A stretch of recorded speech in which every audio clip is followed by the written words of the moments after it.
Hello दोस्तों, मैं लेकर आया हूँ आरआरबी ग्रुप डी के लिए मैथ का प्रैक्टिस सेट, जिसमें हम लोग देखेंगे कि मैथ के सारे क्वेश्चंस जो कि प्रीवियस ईयर बेस्ड क्वेश्चंस था उसको हम लोग देखेंगे। और सारे क्वेश्चंस को करने के लिए हम लोग प्रैक्टिस सेट लाए हैं। ठीक है, प्रैक्टिस सेट है जो कि प्रीवियस ईयर बेस्ड क्वेश्चंस हैं। सेट नंबर पहला होगा। अब प्रश्न वही जो प्रश्न पत्र में पूछे जाएंगे, अर्थात 2021 के प्रश्न पत्र में ये क्वेश्चंस हूबहू उतरेंगे। ठीक है, यहाँ हम लोग 25 क्वेश्चन का प्रैक्टिस सेट देखेंगे जो कि आरआरबी ग्रुप डी के लिए स्पेशली रहेगा। ठीक है, चलिए तो हम लोग स्टार्ट करते हैं अपना सेशन और पहला सेशन देखते हैं जिसमें 25 क्वेश्चंस का मजा लेंगे पूरा। चलिए देखते हैं पहला क्वेश्चन। पहला क्वेश्चन ही हमारा है, किसी धन राशि पर 4% वार्षिक ब्याज की दर से 2 वर्षों का साधारण तथा चक्रवृद्धि ब्याजों का अंतर 4 रुपया है। क्या क्या दे दिया है भाई मेरे? तो रेट दे दिया है, टाइम दे दिया है और अंतर दे दिया है CISI का। तो एक फॉर्मूला होता है R इक्वल टू, अर्थात दर जो है, दर इक्वल टू होता है डिफरेंस अपॉन प्रिंसिपल इंटू 100। ठीक है, 100 होता है। तो रख लेते हैं 4 रेट है।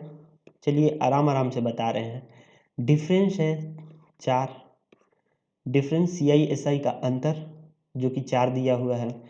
P हमसे पूछ रहा है, 100 फॉर्मूला में आता है। ठीक है, यहाँ से यहाँ कटा 25 और ये 25 जाएगा तो 1/25 इक्वल टू √4/P हो जाएगा।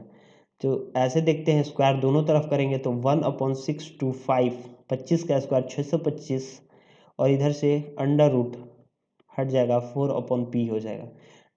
क्रॉस मल्टीप्लिकेशन करेंगे तो P इक्वल टू कितना हो जाएगा? 2500 रुपया हो जाएगा। यही हमसे पूछा था, ऑप्शन नंबर ए आंसर हो जाएगा। बट इतना देर लग गया क्वेश्चंस करने में, फार्मूला का यूज़ किए तब पर भी। बेस्ट तरीका यही है कि फार्मूला लगा लो, कर लो, बहुत अच्छा है। अगर हमें फार्मूला नहीं भी याद रहे तो हम क्या करेंगे, 4% की दर है, रेट कितना है? 4% है। तो इसको हम क्या करेंगे, 2 वर्षों के लिए रेट अप्लाई करेंगे। ठीक है, 2 वर्षों के लिए रेट क्या होगा? CISI के अंतर के लिए रेट हो जाएगा XY/100% होता है। तो XY 4% है, 2 वर्षों के लिए है, तो कितना हो जाएगा? 8, 4 × 4 16/100%। तो कितना आएगा भाई मेरे? क्लियर कर देता हूँ फिर बताता हूँ अच्छे से। डायरेक्ट ये निकल कर आएगा। देखिए 4% है और CISI का अंतर के लिए क्या हो जाता है? XY 16/100% रेट बनकर आया। तो P का 16/100, प्रतिशत हटाएंगे तो 100 इक्वल टू कितना है? अंतर 4 है। ठीक है, देख लीजिए, कटा लीजिए, 6 के 16, 4 25, तो यहाँ से भी आ जाएगा आपका मूलधन 2500 रुपया। ठीक है, चलिए नेक्स्ट क्वेश्चन देखते हैं। बेस्ट तरीका ये भी है, बेस्ट तरीका वो है कि फॉर्मूला आप याद रखो। ठीक है, इसमें है कि 4% दर है, 2 वर्ष के लिए बोल रहा है, साधारण चक्रवृद्धि ब्याज का अंतर। तो 4 का स्क्वायर कर लो, 16/100% होता है। P का 16/100% इक्वल टू साधारण और चक्रवृद्धि ब्याज का अंतर के बराबर होता है। इतना चीज़ याद रखो, फिर नहीं तो डायरेक्ट क्वेश्चन सॉल्व होगा। चलिए नेक्स्ट क्वेश्चन देखते हैं। नेक्स्ट क्वेश्चन क्या है अपना? नेक्स्ट क्वेश्चन है, 2 वर्गों के परिमाप 24 सेंटीमीटर 32 सेंटीमीटर, इन वर्गों के क्षेत्रफल के योग के बराबर क्षेत्रफल वाले एक तीसरे वर्ग का परिमाप सेंटीमीटर में है, क्या है? ठीक है, तो चलिए देखिए, क्वेश्चन बोल रहा है 2 वर्गों के परिमाप, अर्थात वर्गों का परिमाप क्या होता है? तो वर्गों का परिमाप होता है 4a, वर्गों का परिमाप होता है 4a। लिख दे रहे हैं। तो दिया है पहला का 24 दिया है 4a, तो पहले की भुजा, a मतलब क्या है? भुजा है, भुजा। तो भुजा कितना हो जाएगा? 4 6 हो जाएगा। और दूसरी की परिमाप है 32 सेंटीमीटर, तो 4a इक्वल टू 32, तो a इक्वल टू 8 हो जाएगा। दूसरी की भुजा ये हो जाएगा। तो इनके क्षेत्रफल के योग के बराबर है तीसरे का क्षेत्रफल, ठीक है। तो क्या बोल रहा है, योग के बराबर क्षेत्रफल वाले एक तीसरे वर्ग का परिमाप क्या होगा, ठीक है। तो इनका क्षेत्रफल हो जाएगा मेरे भाई, भुजा का स्क्वायर होता है अर्थात 36 हो जाएगा, इसका भी a स्क्वायर हो जाएगा 64 हो जाएगा। इनके बराबर एक वर्ग बनाया गया है इनके क्षेत्रफल के योग्य के बराबर। तो क्षेत्रफल कितना है, 36 64 है, तो 100 वर्ग मीटर हो जाएगा। इतने वर्ग मीटर का क्षेत्रफल का अगर बनाया गया है तो a स्क्वायर इक्वल टू 100 हो जाएगा तीसरे का। तो भुजा निकल कर आई मेरे भाई a इक्वल टू 10, तो परिमाप क्या हो जाएगा तीसरे वर्ग का, परिमाप हो जाएगा 4a, 4 into 10 equal to 40 centimetre में है तो सेंटीमीटर लगा लो भाई, सेंटीमीटर, ठीक है। चलिए, तो क्वेश्चंस इतना लिखने का ज़रूरत नहीं है आपको, बनेगा तो इसी ऐसे ही, इसमें कोई चारा नहीं है कि आप कुछ कर लोगे, क्वेश्चंस बनेगा ऐसे ही, बट आप लिखना इतना न समझिए, इतना लिखने की ज़रूरत नहीं है, ठीक है। जैसे मैं यही पता चल रहा है कि दो वर्गों के परिमाप, जब परिमाप बोल दिया तो a इक्वल टू 6 हो जाएगा, क्योंकि 4a होता है वर्ग का परिमाप। यहाँ से पता चल गया कि a इक्वल टू 8 हो गया। तो इनके वर्गों के क्षेत्रफल निकालते हैं तो a का स्क्वायर कर लेते हैं, तो इससे पता चल गया कि क्षेत्रफल हमारा क्या हो गया, 36 हो गया। यहाँ लिखने का जरूरत है नहीं है, मन मन में कर लेंगे ये सब। 64 हो गया, ए का स्क्वायर हो जाएगा, ठीक है, 64 हो जाएगा। तो इनका योग, तो 36 और 64 जोड़ेंगे तो 100 आ जाएगा। 100 क्या हो जाएगा, ए स्क्वायर हो जाएगा, और ए हो गया, ए आ जाएगा आपका 10।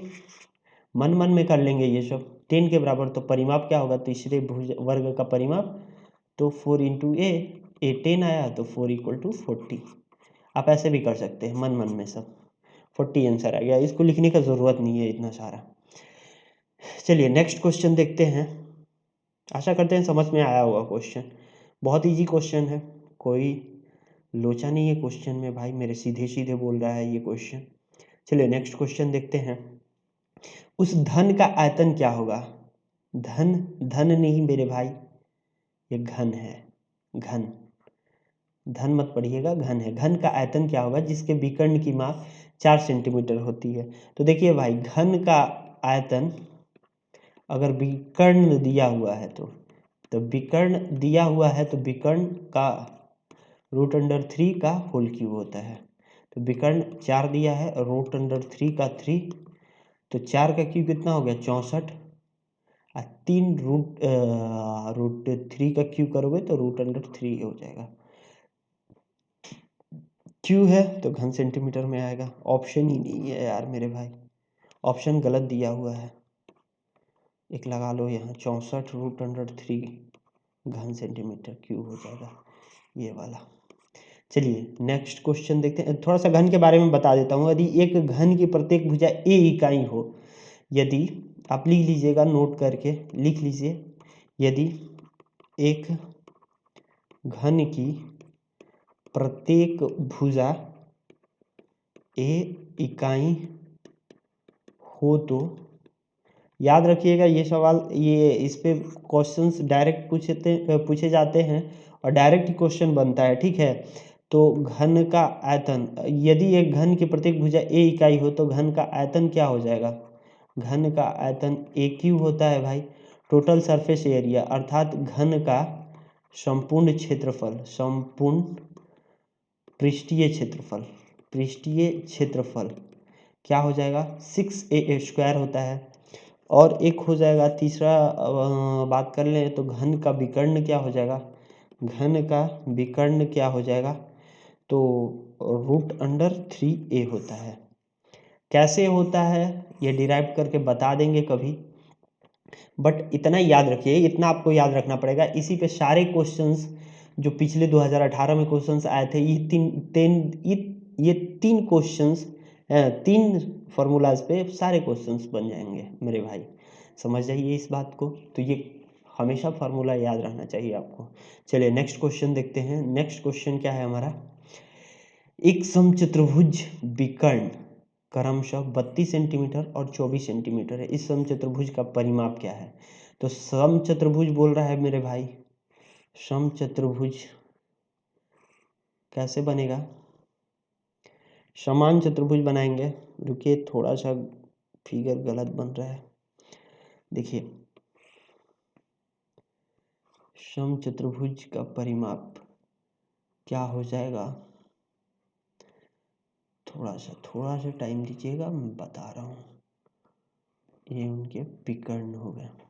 चलिए देखिए, समचतुर्भुज के विकर्ण बराबर नहीं होते हैं। पहली बात तो ये याद रखना है, सारी भुजाएं क्या होती हैं? आपस में बराबर होती हैं। ए है तो ए है तो ए है, ये होता है। आमने सामने पैरेलल लाइंस होती हैं जो कभी नहीं मिलेंगे। ठीक है, ये है 32 सेंटीमीटर इसका एक विकर्ण और दूसरा 24 सेंटीमीटर होता है। यहाँ से हाइट भी डाल सकते हैं आप, ये हाइट हो गया। चलिए ठीक है, देखते हैं और समझ लेते हैं। थोड़ा सा फार्मूला लिख लीजिएगा, मैं क्वेश्चन बता रहा हूँ, क्वेश्चन का आंसर क्या होता है। देखिए, समचतुर्भुज का क्षेत्रफल क्या हो जाएगा? समचतुर्भुज का क्षेत्रफल क्या हो जाएगा? 1/2 इंटू D1 इंटू D2 होता है। ठीक है, समचतुर्भुज का क्षेत्रफल क्या होता है? 1/2 इंटू D1 इंटू D2। और समचतुर्भुज का परिमाप हो जाएगा, चारों भुजा बराबर है तो 4a हो जाएगा, परिमाप बराबर 4a हो जाएगा। ठीक है, और एक बेहद खूबसूरत फॉर्मूला याद रखिएगा, D1/2 का होल स्क्वायर, अर्थात विकर्ण, पहला विकर्ण का आधा का स्क्वायर प्लस दूसरा विकर्ण के आधा का स्क्वायर किसके बराबर होता है? तो भुजा के स्क्वायर के बराबर होता है। ये फॉर्मूला याद रखिएगा, इस पर बहुत सारे क्वेश्चंस 2018 में आए हुए हैं, तो आप ये इस बात को याद करके रखिएगा। तो देखिए, पहला क्वेश्चन तो यही मिल गया कि एक समचतुर्भुज विकर्ण क्रमशः 32 सेंटीमीटर तथा 24 सेंटीमीटर है। इस समचतुर्भुज का परिमाप क्या है? तो मुझे 4a परिमाप तो पता है कि होता है, तो a पता रहेगा तभी तो निकालेंगे। तो a निकालने के लिए मुझे इस फॉर्मूले का यूज़ करना पड़ेगा। तो निकाल लीजिए, D1 और D2 दिया हुआ है, D1 और D2 दिया हुआ है, तो D1 और D2 का आधा कर लेते हैं। आधा का स्क्वायर कीजिए तो 16 का स्क्वायर 256 प्लस लिखना पड़ेगा क्या? ठीक है, लिख देते हैं, D1/2 का होल स्क्वायर प्लस D2/2 का square equal to a square. तो D1/2 क्या हो जाएगा? 32 का आधा 16 का स्क्वायर 256 प्लस 24 का आधा 12 का square 144 equal to a square होता है। ठीक है, ये जोड़िएगा तो कितना? 200 356 44 100 तो 400 आ जाएगा, 400 a स्क्वायर। तो a कितना आएगा यार मेरे भाई? a आ जाएगा 20 का स्क्वायर होता है, तो a इक्वल टू 20 आ गया। तो परिमाप पूछ रहा है ना, तो समचतुर्भुज का परिमाप क्या होता है? 4a होता है। 4 into a equal to 4 into 20 80 centimetre. Option number A right answer है। देखिए, आपको कुछ लिखने की ज़रूरत नहीं है, मैं बता दे रहा हूँ, मुझे लिखना पड़ रहा है, मुझे समझाना है, तो नहीं तो ये लिखने की ज़रूरत थोड़ा सा भी ज़रूरी नहीं है। देखिए, हम जानते हैं कि समचतुर्भुज के विकर्ण के आधे का स्क्वायर का योग भुजा के स्क्वायर के बराबर होता है। तो वहाँ से ए मिल जाएगा, हमें साइड्स मिल जाएगा, तो समचतुर्भुज का परिमाप निकल जाएगा। तो करना क्या है, यही में मन में कर लेंगे कि इसका आधा का स्क्वायर, तो इसका आधा 16 का स्क्वायर, 24 के आधे का स्क्वायर 12 का स्क्वायर, तो 16 256 12 144, तो 256 और 144 कितना हो गया? 400 हो गया। तो इस 400 हो गया ए स्क्वायर, तो निकाल लेंगे, ऐसे ही मन में करके निकाल लेंगे हम लोग, ए स्क्वायर करके 4a। लिखने की ज़रूरत नहीं है, आपको याद होना चाहिए ये सब। चलिए नेक्स्ट क्वेश्चन देखते हैं। नेक्स्ट क्वेश्चन अपना क्या है? एक आयताकार बगीचे की लंबाई 12 मीटर और चौड़ाई 5 मीटर है। इस आयताकार बगीचे के बराबर क्षेत्रफल वाले एक वर्गाकार बगीचे के विकर्ण की लंबाई ज्ञात कीजिए। सही बात है भाई, आयताकार बगीचे की लंबाई, देखिए एक बगीचा है जो कि आयताकार है। कैसा है? आयताकार है, मिला देते हैं।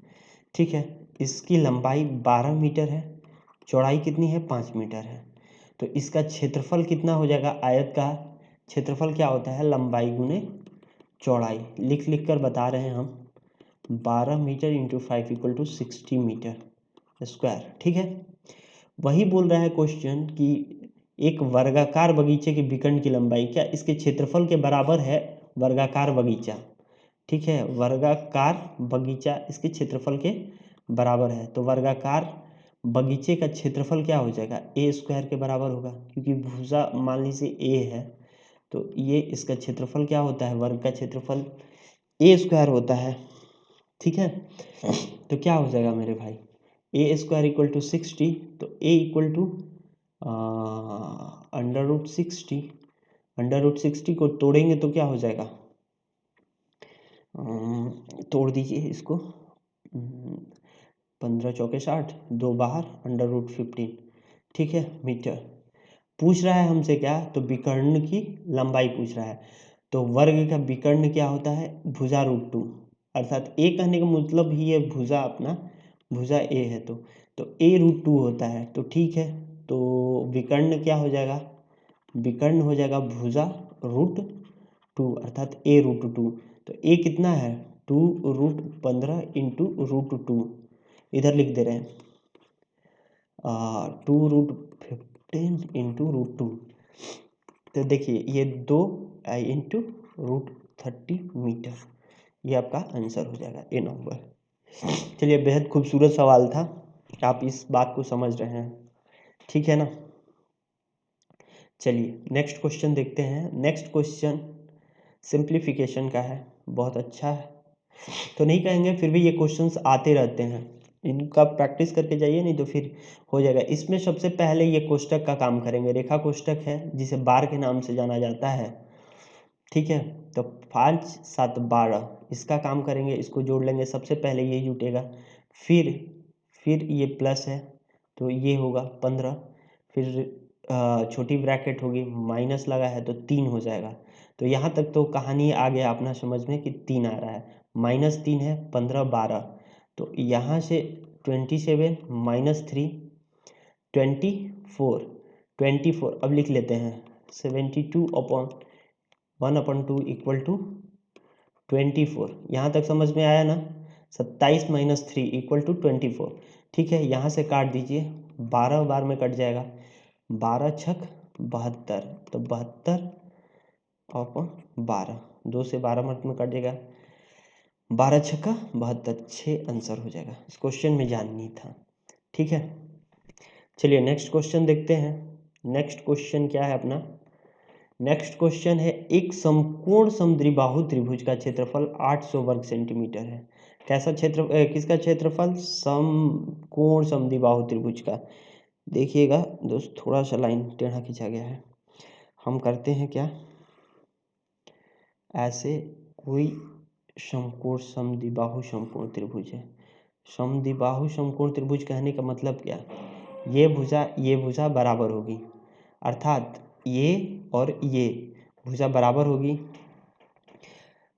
और हमें निकालना क्या है, कर्ण की लंबाई पूछ रहा है, कर्ण की लंबाई पूछ रहा है, कर्ण की लंबाई क्या हो जाएगी, √a + a। ठीक है, स्क्वायर होता है। ठीक है, चलिए, तो समकोण समद्विबाहु त्रिभुज का क्षेत्रफल क्या होता है, तो क्षेत्रफल की बात कर लें तो 1/2 गुना a, आधार मान लीजिए, आधार भी ये है और ऊंचाई भी ये है, तो a/a हो जाएगा। क्षेत्रफल कितना दिया हुआ है, 800 वर्ग सेंटीमीटर दिया है, तो 1/2 गुना a स्क्वायर कितना हो जाएगा, a स्क्वायर देखिए इधर जाएगा तो 1600 हो जाएगा। a स्क्वायर का काम ही है हमें, तो हम तोड़ेंगे भी नहीं, 1600 है, यहाँ रख दीजिए 1600 और प्लस 1600 इक्वल टू √3200, तो कितना हो जाएगा 3200,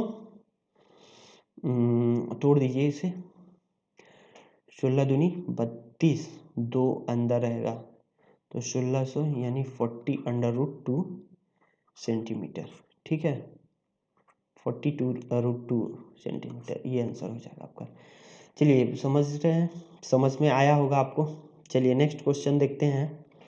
नेक्स्ट क्वेश्चन क्या है, ए बी और सी एक काम को 707 रुपये में पूरा करने का ठेका लेते हैं। 3 आदमी हैं, तीनों ने 707 रुपये में काम ठेका लिया, हम 707 रुपया में कर देंगे वो काम। ए और बी एक साथ मिलकर उस काम का 5/7 भाग पूरा करते हैं तथा शेष बचा काम सी अकेले पूरा करता है, तो सी को कितनी मजदूरी मिलेगी। क्वेश्चन ये क्वेश्चंस में कह रहा है ए प्लस बी कितना काम कर रहे हैं साथ में भाई, तो मान लीजिए कि पूरा काम ही 7 है, तो ए प्लस बी 7 का 5/7 भाग करेंगे तो 5 काम पूरा करेंगे। अब बचा काम, तो 7 काम पूरा था, बच गया काम कितना, 5 काम कर दिया ए बी, तो बच गया 2, तो ये सी पूरा करेगा। सी पूरा करेगा तो इनका रेशियो ले लीजिए आप, क्योंकि पैसा काम के ही रेशियो में बटेगा, ठीक है। तो इनका जोड़िएगा तो 7 होगा, 7 डिनोट कर रहा है 707 रुपया को, 7 काम हुआ है पूरा तो 707 रुपया मिला है, तो एक काम करने पर कितना मिलेगा, 101 रुपया मिलेगा, ठीक है। तो सी का मजदूरी पूछा है, सी की कितनी मजदूरी है, तो मजदूरी सी की कितनी हो जाएगी, 2 गुना 1011, ठीक है, तो 202 रुपया, ठीक है, 202 रुपया। चलिए नेक्स्ट क्वेश्चन देखते हैं। नेक्स्ट क्वेश्चन क्या है, ए प्लस बी का 15% ए माइनस बी का 25% हो तो बी कितने प्रतिशत ए के बराबर है। तो देखिए मेरे भाई, लिख दे रहा हूँ लेकिन लिखने की ज़रूरत नहीं है इस क्वेश्चन में। ए का 15%, सॉरी, ए का 15%,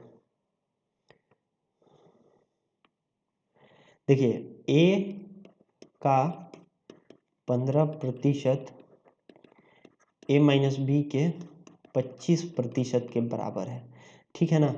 ये से ये कटा 5 3 15 50 25, तो A plus B equal to 3, A plus B A minus B equal to कितना हो जाएगा, 5/3 के रेशियो में आएगा, ठीक है। इधर आया तो उधर गया, ये हो गया, ठीक। ए प्लस बी 3 हो गया, तो हम लिख सकते हैं A plus B equal to 5, A minus B equal to 3। तो ए का मान कितना आएगा, जोड़ लेंगे एक बार और 2 से भाग दे देंगे, 5 3 8 4 आएगा, और बी का कितना आएगा, घटा देंगे और 2 से भाग देंगे तो 1 आएगा, ठीक है। तो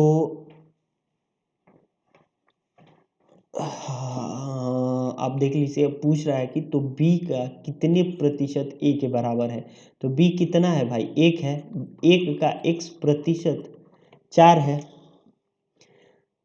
तो x का मान कितना हो जाएगा, निकाल लीजिए यहाँ से, x इक्वल टू 400, तो 400% हो जाएगा। देखिए दोस्त, यहाँ से निकालने का ज़रूरत नहीं था, इतना लंबा सारा जाने का ज़रूरत ही नहीं है, यहाँ हमें लिख देना है। देखिए परसेंट से परसेंट कट जाएगा, यहाँ क्वेश्चन में देखते हुए ही कर लेना है। तो ए प्लस बी का मान कितना हो जाएगा, उसका इस पर आ जाता है और इसका उस पर चला जाता है, 15 हो जाएगा इसका मान और 25 इसका मान होगा। प्लस माइनस है तो ए का मान जोड़ देंगे और 2 से भाग दे देंगे तो आ जाएगा। अब बी का मान घटा देंगे और 2 से भाग देंगे तो आ जाएगा। तो ठीक है, जोड़ने के बाद यही आएगा सब। आप मन मन में करके देखिएगा, लिखने का कोई ज़रूरत नहीं है इस क्वेश्चन में। देखिए 10 नंबर क्वेश्चन है, 154 मीटर और 246 मीटर लंबाई के दो ट्रेन एक दूसरे की ओर गतिशील हैं, ठीक है, एक दूसरे की ओर गतिशील हैं, तो सापेक्ष चाल क्या होता है। समझ लीजिए दूरी बराबर क्या होती है, चाल गुना समय, ठीक ना, दूरी बराबर चाल गुना समय होता है। तो दूरी कितना है, दूरी देखिए ट्रेन की लंबाई हो या ट्रेन एक दूसरे को पार कर रही हो और उसकी लंबाई दिया हो तो जुड़ जाता है। ट्रेन प्लेटफॉर्म को पार कर रही हो तो उसका प्लेटफॉर्म की लंबाई हो वो भी जुड़ जाता है। ट्रेन कोई टनल को पार कर रही है, उसकी लंबाई दिया हुआ है ट्रेन के साथ तो उस भी जुड़ जाएगा, तो वो दूरी हो जाएगी, ठीक है। तो 154 प्लस 246 मीटर में है, मीटर प्रति सेकंड में आंसर दे रहा है, मीटर में ही छोड़ देंगे। चाल क्या है, चाल अपना 52 किलोमीटर प्रति घंटा और 28 किलोमीटर प्रति घंटा के एक दूसरे से मतलब एक दूसरे के विपरीत दिशा में चल रही है ट्रेन, तो क्या हो जाएगा, जुड़ जाता है, विपरीत दिशा में जुड़ जाता है, याद रखिएगा। तो सापेक्ष चाल क्या हो जाएगा, 52 अब प्लस 28 इंटू किलोमीटर प्रति आवर है तो मीटर प्रति सेकंड में चेंज कर देंगे इंटू टी। ठीक है, 154 240 46 तो 100 200 254 46 300 200 300 1 400 सॉरी 400 ये 52 28 कितना हो जाएगा 52 8 8 20 80 80 इंटू 5/18 इंटू टी। तो 8 5 400 400 कट गया टी इक्वल टू 18 सेकेंड आ गया इसका आंसर। अच्छा सवाल था, कोई लोचा नहीं है, सवाल सीधे सीधे है, फॉर्मूला याद रहना चाहिए बस, यही एक फॉर्मूला चलता है, पूरा दूरी समय चाल पूरा खत्म हो जाएगा इसी फॉर्मूले पर, ये बचपन से आते पढ़ते आ रहे हैं। चलिए नेक्स्ट क्वेश्चन देखते हैं। नेक्स्ट क्वेश्चन है 94 को 2 भागों में इस तरीके से बांटिए कि पहले का 5वां भाग और दूसरे के 8वें भाग का अनुपात 3:4 हो। तो देखिए दोस्त, इसको आप सॉल्व कर सकते हैं। 94 को 2 भागों में बांटना है। मान लीजिए पहला है संख्या कोई x है, उसका 5वां भाग क्या हो जाएगा, और दूसरी संख्या का 8वां भाग, दूसरी संख्या 94 माइनस x हो जाएगी, उसका 8वां भाग किसके बराबर है, तो बटा में कर लीजिए 3:4 के रेशियो में है। ठीक है, 3:4 के अनुपात में है। इसको सॉल्व कीजिएगा, आपका आंसर आ जाएगा, बट ऐसे क्वेश्चन में करना नहीं है। देखिए मैं बता रहा हूँ कैसे करना है। इस सवाल को हम ऑप्शन वेस्ट करेंगे। 94 को 2 भागों में इस तरह से बांटिए कि पहले का 5वां भाग और दूसरे का 8वां भाग का अनुपात 3:4। पहले ही देखिए ऑप्शन में तो 94 को परिपूर्ण नहीं कर रहा है। 20 और 44 कितना होगा, 64 ही होता है, तो ये ऑप्शन हो नहीं सकता है। 30 64 94 होता है, ये हो जाएगा। 35 69 ये 94 नहीं होता, ये भी नहीं होगा। 34 60 ये हो जाएगा।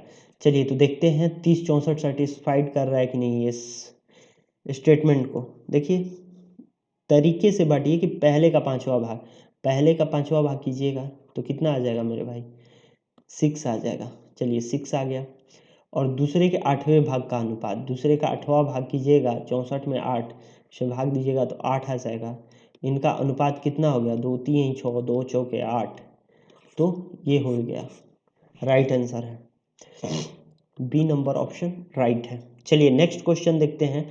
नेक्स्ट क्वेश्चन है किसी राशि पर 5% वार्षिक ब्याज की दर से 2 वर्ष और 3 वर्ष का साधारण ब्याज क्रमशः 100 और 150 है, मूलधन ज्ञात कीजिए।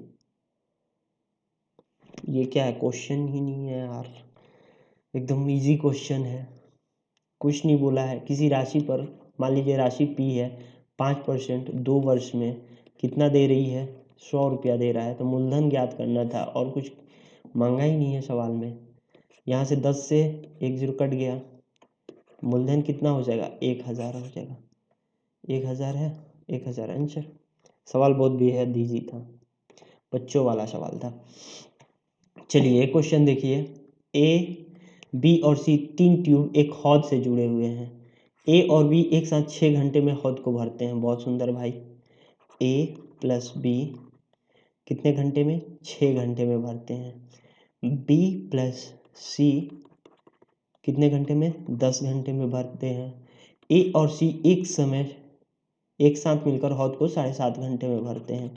ए और सी जो है कितने घंटा में भर देता है भाई, 7.5 घंटा में। तो 7.5 7 दूनी 14 एक 15/2 आवर्स में भर लेता है। इसका तीनों का एलसीएम ले लेते हैं।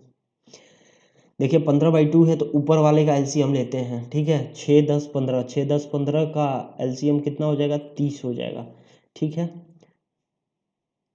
30 यूनिट टोटल, समझ लीजिए टोटल है 30 यूनिट ही उस हौदे में पानी भरा जाएगा, 30 यूनिट। ठीक है, तो कितना यूनिट से ए प्लस बी भरेंगे, तो 5 यूनिट पर आवर। ठीक है, 5 यूनिट पर आवर। 10 से 30 3 और 15 से 2, 2 नीचे है, 2 बटा में है तो इसको गुना कर देते हैं, तो 2 × 2 4 आवर लगेगा इनको। ठीक है, 4 यूनिट पर आवर लगेगा ए प्लस सी को शांत में करने से। देखिए क्वेश्चन अब बेहद आसान है, कोई दिक्कत ही नहीं है। यहाँ से जोड़िएगा तो 2 कॉमन निकल जाएगा, a प्लस बी प्लस सी हो जाएगा। 5 3 8 4 12। तो a प्लस बी प्लस सी मिलकर तीनों करेंगे तो इनकी यूनिट पर आवर कितना बन जाएगा, 6 बन जाएगा। बट बोल रहा है कि सी अकेले हौद को भरने में कितना समय लगेगा सी को। तो सी निकालिए, देखिए a plus B plus C equal to 6 आया है। तो a प्लस बी कितना दिया था, a प्लस बी का 5 है, 5 प्लस सी इक्वल टू 6, तो C equal to 6 minus 5 equal to 1। तो सी टोटल यूनिट कितना है 30, तो सी को भरने में कितना लग जाएगा, 1 यूनिट पर आवर भर रहा है तो सी को 30 आवर लग जाएगा भरने में। बात समझ में आई। इस क्वेश्चन को भी हम कैसे कर सकते हैं, ऐसे ही उड़ा सकते हैं। देखिए हमें देखकर ही पता होना चाहिए और क्वेश्चंस को ऐसे ही करना है हमें एग्जाम्स में, ना कि ऐसे एक एक वर्ड लिख कर निकाल दिएगा। यहाँ से हमें दिखाई दिया कि ए बी एक साथ 6 घंटे में हौद को भरते हैं, बी और सी एक साथ 10 घंटे में, ए और सी साथ मिलकर। तीनों का नहीं पूछ रहा है, अकेले पूछ दिया तो कोई बात नहीं है मेरे भाई, लेकिन इतना तो जान गए ए बी बी सी और सी ये है, तो इनका हर हाल में ए प्लस बी प्लस सी आएगा। और इनका एलसीएम भी हमें पता होना चाहिए, 6 10 और 7.5 का मतलब 15/2 30 होता है। तो 30 हो गया, तो इतना इनका निकालना पड़ेगा, ये निकाल लीजिएगा। उसके बाद A plus B plus C equal to 6 लिख लीजिएगा। और यहाँ से देखिए 5 हो रहा है तो सी 1 हो जाएगा, और करने की ज़रूरत नहीं है। 30 यहाँ 1 से भाग दीजिएगा, 30 आवर आंसर आ जाएगा। ठीक है, 30 आवर आंसर आ जाएगा अपना। कम से कम पेन कॉपी का यूज़ करना है, वहाँ दिमाग का यूज़ करना है, दिमाग लगाकर और बराबर ऐसे क्वेश्चंस का प्रैक्टिस करेंगे। ऐसे ही क्वेश्चंस आते हैं एकदम बिल्कुल ऐसा ही क्वेश्चंस बहुत बार आया हुआ है। पिछले साल 135 सेट्स हुए थे, जिसमें सारे सेट्स में एक ऐसे ही सवाल मिलेगा। लगभग हर एक सेट में ऐसा सवाल मिला था। ठीक है, तो चलिए नेक्स्ट क्वेश्चन देखते हैं। नेक्स्ट क्वेश्चन क्या है हमारा, एक मिश्रण में रेत और रोड़ी का अनुपात 41:30 है।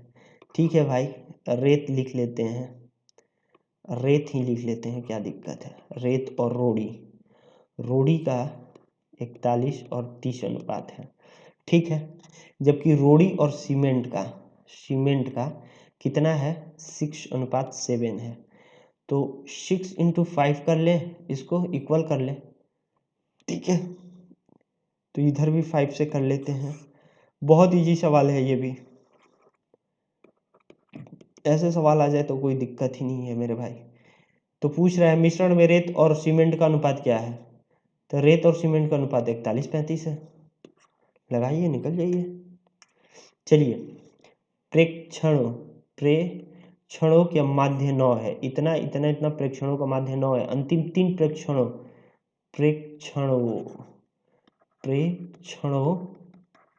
का माध्य क्या होगा। ठीक है, तो देखिए x प्लस 3 1 2 3 4 5 5 है, इनका प्रेक्षणों का माध्य है। माध्य मतलब औसत ही होता है, एवरेज निकालना होता है।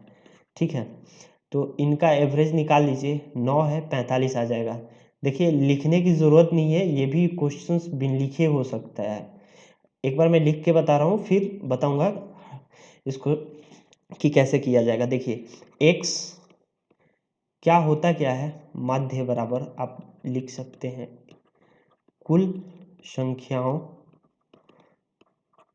का योग बटा में कुल संख्या। ठीक है, तो कुल संख्याओं का योग ये कितना है, माध्य तो दिया है 9, और कुल संख्याओं का योग ये हो जाएगा, देखिए आप जोड़िए, x plus 3 x plus 5 x plus 8 plus x plus 9 upon में 5 संख्याएं हैं। ठीक है, 1 2 3 4 5 5x अपॉन 5 3 8 8 16 9 25 अपॉन 5, इधर जाएगा तो 45 हो जाएगा। 45 minus 25 equal to 5x, 20 equal to 5x equal to 4x। x equal to 4 आ गया। तो पूछ रहा है अंतिम 3 प्रेक्षणों का माध्य क्या होगा। तो 3 प्रेक्षण यही हैं, x प्लस 5, तो x प्लस 5 कितना हो जाएगा, 9 हो जाएगा। ठीक है, 4 है तो 9, 8 4 12, 9 और 4 30, 9 12 13, 9 12 13 का माध्य कितना होगा भाई, 3 कर देंगे बाटा में, 12 9 21 और 13 34/3 आंसर आ जाएगा, मार देंगे। बट ऐसे नहीं करना है, इतना लिखना नहीं है भाई मेरे, इतना लिखने में तो टाइम लग जाएगा। आप कितना भी स्पीड करें इतना लिखने में टाइम लगेगा। देखिए कैसे करना है सवाल को, हमको पता है माध्य क्या होता है, तो हम संख्या गिन लेंगे 1 2 3 4 5, ये छोटे डिजिट आ गए, मतलब छोटे नंबर आ गए। ठीक है, डिजिट नहीं, छोटे नंबर आ गए, तो हम ऐसे कर लेंगे, नहीं तो और बेहतर तरीका है इसको सॉल्व करने के लिए। बट अभी ये छोटे नंबर हैं तो हम ऐसे ही करेंगे क्योंकि ये इजी पड़ता है।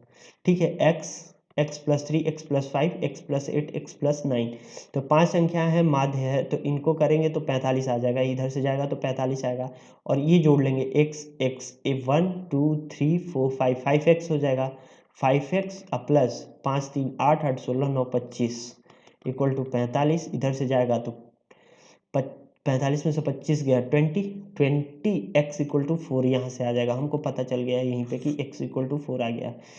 कम लिखना है भाई मेरे, तभी होगा सवाल, ज़्यादा सवाल करके आओगे नहीं तो पता चला 50 से 60 क्वेश्चन करोगे, क्वेश्चन छूट जाएंगे। तो x plus 5 x plus 8 x plus 9, यहाँ से हमको पता चल गया 9 12 और 9 4 13, 12 13 25 25 और 9 34, 34/3 देख कर आंसर मारेंगे। चलिए देखिए अगला क्वेश्चन, देखिए अगला क्वेश्चन क्या है, श्रृंखला 12 19 26 33 में 10वीं संख्या क्या होगी। तो एपी का सवाल है, अर्थमेटिक प्रोग्रेशन। चलिए 12 19 26 33, ये श्रृंखला ऐसे ही बढ़ रही है। इसमें पहली संख्या, पहला पद कितना हो गया, 12 हो गया, डिफरेंस कितना आ रहा है, 7 का डिफरेंस आ रहा है। ठीक है, 7 का डिफरेंस आ रहा है। तो 10वीं संख्या निकालने के लिए क्या होगा फॉर्मूला, T10 नंबर ऑफ, क्या होता है नंबर, nth टर्म होता है ना, nth टर्म। देखिए nth टर्म होता है a plus n minus 1 into D. ठीक है, ये फॉर्मूला होता है, इस फॉर्मूला से ये 10वीं संख्या निकल जाएगी। देखिए लगा कर देखते हैं, T10 इक्वल टू, ये भूल जाइए, T10 equal to a plus, a कितना है 12 है, 12 प्लस n कितना है 10 है, 10 में से 1 गया, लिख दे रहा हूँ, इंटू डी, डिफरेंस कितना है 7 का डिफरेंस है, तो 12 प्लस 9 इंटू 7, तो 12 और 9 7 63 इक्वल टू 75। तो 10वीं संख्या क्या होगी, 10वीं संख्या 75 होगी। देखिए इसमें फॉर्मूला याद रखिएगा, कुल संख्याओं का योग। एपी में अगर कोई सीरीज चल रही है तो उसका एशियन का फॉर्मूला क्या होता है, n/2 two A plus n minus 1 into D, -1 है, n माइनस 1 इंटू डी, जहाँ एशियन क्या है, एशियन है sum of n numbers, sum of n numbers, मतलब n संख्याओं का योग कितना होगा। अगर कोई टर्म दिया रहा है 7 10 13 डॉट डॉट डॉट, मतलब ऐसे ही बढ़ रही है, तो n terms of, sum of n terms क्या होगा इसका, तो n/2 2a plus n minus 1 into D निकल जाता है। जहाँ एशियन बता दिए सम ऑफ n नंबर्स हो गया, n क्या हो गया, n क्या हो गया, नंबर ऑफ टर्म्स है, कितनी टर्म्स होंगी, अगर यहाँ 70 है 80 है, सबका सम निकल जाएगा। ठीक है, ए क्या होता है, पहला पद होता है, ए नंबर ऑफ टर्म्स होता है, डी क्या होता है, डिफरेंस होता है, दूसरा पद माइनस पहला पद। ठीक है, चलिए तो इस क्वेश्चन को समझ गए होंगे, आशा करते हैं। चलिए नेक्स्ट क्वेश्चन देखते हैं। नेक्स्ट क्वेश्चन है अपना, यदि ए का 30%, बी का 0.25 के बराबर और सी का इतना। तो ABC का मान क्या है? कुछ नहीं सरदार मेरे, AB ऐसे लिखेंगे। 30% और यहाँ बटा 100 करेंगे, बटा 100 करेंगे कट जाएगा, तो 30-25 इसका इस पर और इसका उस पर, ये करने आना चाहिए भाई मेरे। C का B और C में रिलेशन देखेंगे तो 0.2515, तो ये कटेगा 5 से 5 में कटेगा तो इधर जाएगा। देखिए मैं करके दिखा दे रहा हूँ। B का 0.25 इक्वल टू C का 1.5, इसका पॉइंट हटाओगे बटा 100 आएगा, 5 20 मिनट में कटेगा। आप कटाना चाहे तो कटा लें, 5 5 25, 25 चौके 5 चौके 20, ठीक है। B/C इक्वल टू 4/5, कटाने का ज़रूरत नहीं था। चलिए कोई बात नहीं, यहाँ भी कटा लीजिए। 5 6 4/5, यहाँ गुना कर लीजिए ऊपर नीचे, ऐसे भी कर सकते हैं। और नहीं तो रुक जाइए, 1 सेकंड में बता रहा हूँ, इससे बेहतर तरीका है। आप देखिए कैसे कर लीजिए, आप कर लीजिए। रुक जाइए 1 सेकंड। चलिए नेक्स्ट क्वेश्चन था ना, हाँ देखिए इस पर क्या करना है हमें। यहाँ 5 6 है, तो यहाँ 6 है ना, तो यहाँ भरेंगे 6 और 4 है यहाँ पे, तो खाली जगह पे 4 भर देंगे। मतलब पास वाले पास नंबर से, यहाँ भी पास नंबर, पास वाले सारे नंबर को भर देंगे अपने पास वाले नंबर से, ठीक है। तो 5 चौके 20 हो गया, 6 6 के 24 हो गया, 6 5 30 हो गया। यही आपका ABC हो गया। देखिए इसको काट देंगे, 10 12 और 15, 2 से कट रहा है, 10 12 15 है क्या ऑप्शन में? चलिए यही आंसर हो जाएगा। नेक्स्ट क्वेश्चन देखते हैं। किसी वस्तु के अंकित मूल्य पर 10% कमीशन देने पर दुकानदार 30% लाभ कमाता है। अच्छा जी, कमीशन यहाँ बट्टा का बट्टा ही है, कमीशन का मतलब बट्टा ही है, ठीक है। अंकित मूल्य पर 10% कमीशन देने पर दुकानदार 30% लाभ कमाता है। सही बात है भाई। तो 10% अगर हम बट्टा दे दिए, कमीशन का मतलब बट्टा से ही है, बट्टा देने पर बोल सकते हैं या कमीशन देने पर बोल सकते हैं। तो 10% इक्वल टू 1/10। तो अगर देखिए एक होता है CP मतलब क्रय मूल्य, SP मतलब विक्रय मूल्य, और एक होता है मार्क प्राइस मतलब अंकित मूल्य। तो बट्टा हमेशा किस पे मिलेगा? अंकित मूल्य पर मिलेगा। हमेशा याद रखिएगा, बट्टा किस पे मिलेगा? अंकित मूल्य पर मिलेगा। तो 10 अगर मार्क प्राइस है, अंकित मूल्य अपना 10 है, और 1 रुपया उस पर बट्टा दे दिया, छूट दे दिया, ठीक है, डिस्काउंट दे दिया, तो कितना का बिकेगा वो सामान? 9 रुपये का बिकेगा मेरे भाई। और फिर बोलता है कि 30% लाभ कमाता है। कितना कमाता है लाभ? 30% लाभ कमाता है। 3/10 होगा फ्रैक्शन में इसका, 30% का। तो अगर देखिए लाभ मिलता है हमेशा क्रय मूल्य पर, अगर 10 रुपया क्रय मूल्य है और 3 रुपया लाभ हो गया हमें, तो विक्रय मूल्य कितना हो जाएगा? 13 रुपया हो जाएगा। चलिए SP देखिए यहाँ इक्वल नहीं है, तो इसको इक्वल कर लीजिए। इक्वल करेंगे, यहाँ भी 9 से गुना कर लेंगे, यहाँ भी 13 से गुना कर लेंगे। देखिए कितना आ गया? 90 आ गया। 13 9 117, 90 117 130, ठीक है 130। अब बोल रहा है, देखिए आगे क्वेश्चन क्या कर रहा है। यदि कमीशन 20% बढ़ा दिया जाए, 10% पहले था अब 20% कर दिया जाए, तो कितना परसेंट हो गया? 30% हो गया भाई मेरा, टोटल 30% हो गया। तो उस वस्तु पर लाभ प्रतिशत क्या होगा? तो 30% अपने मार्क प्राइस पे दे रहा है, तो 30% का फ्रैक्शन क्या हो जाता है? 3/10। तो 10 में 3 बटा दे दिया, तो कितने पर बेचा भाई? 7/10 बेचा। तो 130 का 7/10 कितना हो जाएगा? 13 7 91। तो बेचा कितने में भाई? 91 रुपया में अब बेच रहा है सामान को। 91 रुपया में बेच रहा है, खरीदा 90 रुपया में था, तो कितने रुपये का लाभ हो रहा है? 1 रुपये का लाभ हो रहा है। कितने पर? 90 पर। तो प्रतिशत लाभ क्या हो जाएगा? 1 कट गया, कितना हो गया? 10/9%, ठीक है 10/9%। चलिए नेक्स्ट क्वेश्चन देखते हैं।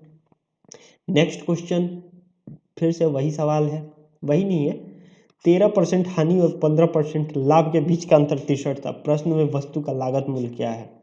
चलिए देख लेते हैं। 13% हानि, मैंने फिर से बताया वही बात, सीपी मतलब क्रय मूल्य, एसपी मतलब विक्रय मूल्य। यहाँ इन्हीं दोनों से काम हो जाएगा। 13% बोल रहा है हानि हो रही है, तो 13/100 होता है। अगर 100 सीपी है अपना, तो एसपी कितना हो जाएगा भाई? 13 रुपया हानि हो गया, तो एसपी अपना 87 हो गया, तभी तो 13 रुपया हानि हो जाएगा।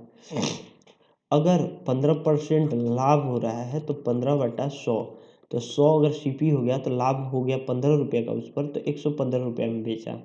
और बोल रहा है इनके बीच का अंतर कितना था, तो इनके बीच का अंतर देखिए भाई, यहाँ से आइएगा तो 13 15 28 हो जाएगा, 28। बट वो क्वेश्चन में बोल रहा है कि लाभ के बीच का अंतर 63 रुपया था, 28 नहीं था भाई, कितना था? 63 रुपया था। तो 1 यूनिट इक्वल टू 63/28। तो वस्तु का लागत मूल्य क्या था? 100 रुपया था वस्तु भाई, 63/28। तो कितना हो गया? कटा लीजिए, 7 9 63, 9 7 चौके 28, 25, 225 रुपया उसका लागत मूल्य था। ठीक है, चलिए नेक्स्ट क्वेश्चन देखते हैं। नेक्स्ट क्वेश्चन क्या है अपना? x plus 1/x equal to 3, x³ plus 1/x³ भागा में है x² plus 1x²। Direct formula use करेंगे। देखिए x प्लस 1/x3 है, एक बार निकाल के दिखा रहा हूँ मैं कैसे करना है सवाल को, उसके बाद बताता हूँ कैसे आता है। ठीक है, x plus 1/x equal to 3 है, तो x³ plus 1/x³ equal to 3 का क्यूब माइनस 3 के, तो 3 का क्यूब कितना हो गया? 27 माइनस 3 के, 3 के क्या होगा? तो 9 हो जाएगा। 3 इंटू 3 9 इक्वल टू 18 भागा है एक्स का स्क्वायर प्लस 1/x², इसका हो जाएगा 3 का स्क्वायर, 9 माइनस 2 7, तो 18/7 डायरेक्ट आंसर होगा। बट देखिए ये कैसे आया आपको मैं समझा दे रहा हूँ, बहुत लोग को नहीं समझ में आया होगा, फिर भी बहुत इजी सवाल है, सबको आना चाहिए ये सवाल। देखिए क्या होता है, x plus 1/x equal to 3 है, इसका क्यू कीजिएगा ना तो x³ plus 1/x³ plus 3x into 1/x upon x plus 1/x upon into x plus 1/x equal to 3 का क्यू किए हैं तो 27 हो जाता है। ठीक है, तो इसको हम काट दें, 3 इंटू एक्स प्लस 1x की 3 रखेंगे, 3 प्लस 3 इक्वल टू 9 हो गया, इधर जाएगा 27 माइनस 9 होगा, तो x³ plus 1/x³ equal to 27 minus 9 equal to 18, वही लिखा था मैंने यहाँ 18।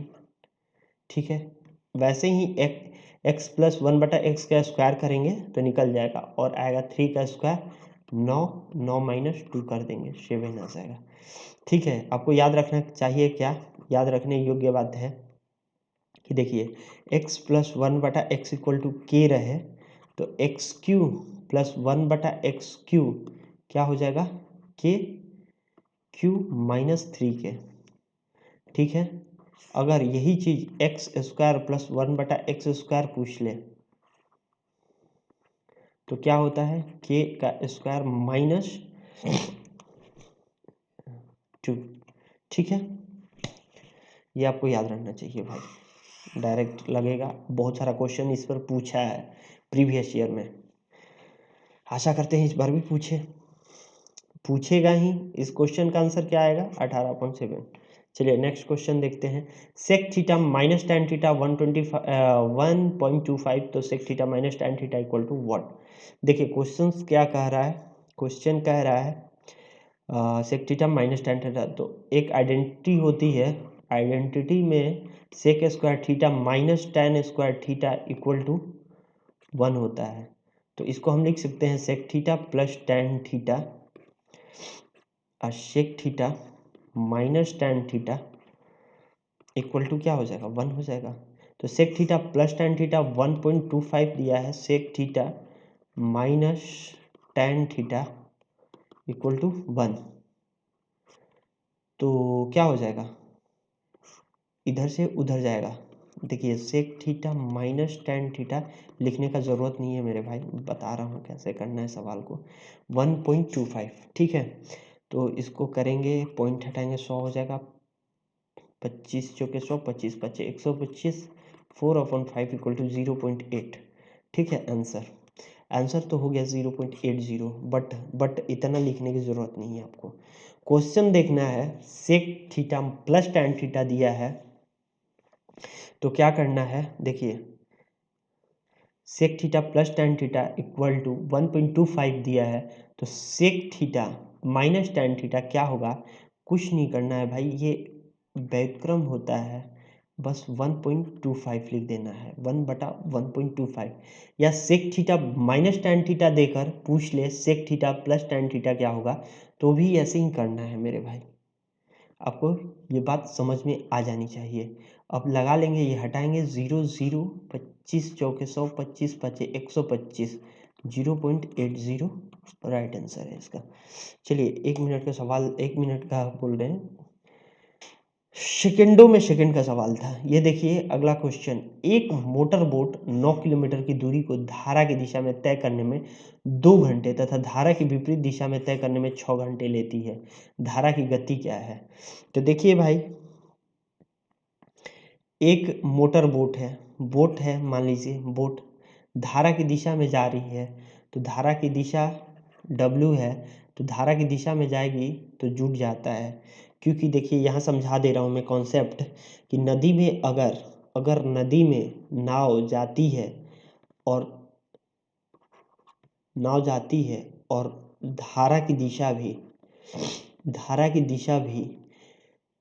नाव की दिशा में ही है, तो क्या होता है भाई, धारा की चाल नाव की दिशा में हो तो क्या हो जाएगा, बोट प्लस धारा की चाल, नाव की चाल प्लस धारा की चाल दोनों जुड़ जाता है, इसे डाउन स्ट्रीम कहा जाता है। डाउन स्ट्रीम अर्थात कहने का मतलब हिंदी में वह धारा की दिशा में चाल, धारा की दिशा में चाल।